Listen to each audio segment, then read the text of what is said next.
क्षमस्व ही अर्जन्सी होती. राम राम हो मंडळी. मग समजा कसं खुशाल शे का नाही? अरे काहीतरी बोला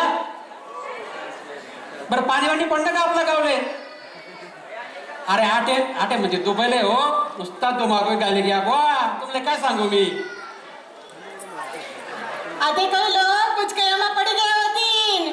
आई कोणशी भाषा बोली रे शे आणि काय सांगी रे ना तो. पण काही लोक आते पाव तर समजी घ्या होतीन की आपण कुठला भागमा येईन शेतस आणि कोणती भाषा बोल राहिना. कोणी सांगे का मग आम्ही काय बोल राहिलो, कोणती भाषा बोल राहिलो? अरे वा वा वा. आणि कोणता भाग म्हणजे येईन शेतस? खानदेश. एकदम बरोबर बोलायचं बरं का तुम्ही. तुमना आमना समदास ना खास म्हणजे खानदेश. बरं आता आपलाच लोकसले खानदेश बद्दल काय सांगावं बुवा, त्यासले समजूच माहितीशी.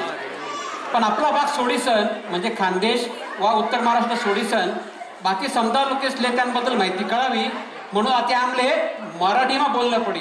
कारण ऐराने ते काही समजावले समजावू नाही चाली ना. तरी पण ऐराणी मधनं येतच नाही म्हणा, ते काय सोडू नाही. पण सर्वात आधी तुम्ही जो कार्यक्रमाला शिट्ट्या आणि टाळ्यांचा कडकडाट देऊन प्रतिसाद देत आहात त्याबद्दल तुमचे मनापासून आभार. तर मंडळी या माझ्या ताई रुपल शाह आणि हे आमचे दादा प्रशांत चौधरी.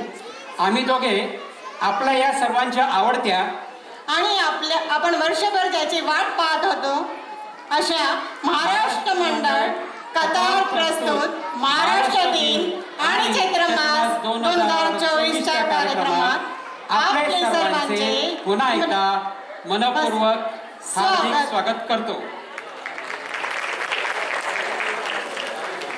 मंडळी आपली मराठमोळी परंपरा, आपल्या चालीरीती, आपली खाद्य संस्कृती आणि पोशाखी विविधता या व्यतिरिक्त जरी आपण मराठी भाषा बोलत असू तरीही दर 12 मैलावर बदलणारी आपली बोलीभाषा हे सगळं अगदी अगम्य, सुंदर, वैशिष्ट्यपूर्ण आणि अतिशय मोहक आहे. मंडळी याच महाराष्ट्रातील प्रमुख 5 भागांपैकी आज आपण जाणून घेणार आहोत खानदेश म्हणजे उत्तर महाराष्ट्राबद्दल. आताचा खानदेशचा प्रदेश जळगाव, धुळे, नंदुरबार आणि नाशिक या जिल्ह्यापासून बनलेला असला तरी जळगाव जिल्ह्याला लागूनच असलेला बऱ्हाणपूर जो आता मध्य प्रदेशात आहे तोही पूर्वी खानदेशचाच भाग होता. तर रसिकजन हो, या प्रदेशाचे पूर्वीचे नाव होते रसिक. काही स्रोतांनुसार खानदेश हे नाव मलिक नसीर याला मिळालेल्या खान उपाधीवरून आले आहे, तर काही स्रोतांनुसार हे नाव महाभारतातील खांडवनावरून मिळाले आहे. त्या काळात इथे कान्हाजावा म्हणजे कृष्णजावावर होता म्हणून त्याचे नाव कान्हदेश होते, पण काळाच्या ओघात ते खानदेश झाले. मार्कंडेय पुराण आणि जैन साहित्यात खानदेश प्रदेशचा अभिरदेश असा उल्लेख होता. त्याचे शासक होते अहिर राजा आणि म्हणून इथे बोलली जाते अहिराणी भाषा. आता तात्पुरते इथेच थांबतो कारण पुढचे कलाकार त्यांचा हात सादरीकरण करण्यासाठी खूपच आतुर झाले आहेत. तर आपल्या समोर येत आहेत मायरा वैभव धानोरकर आणि स्वस्ती संतोष पेडणेकर. कोरिओग्राफ केले आहे आसावरी पेडणेकर यांनी.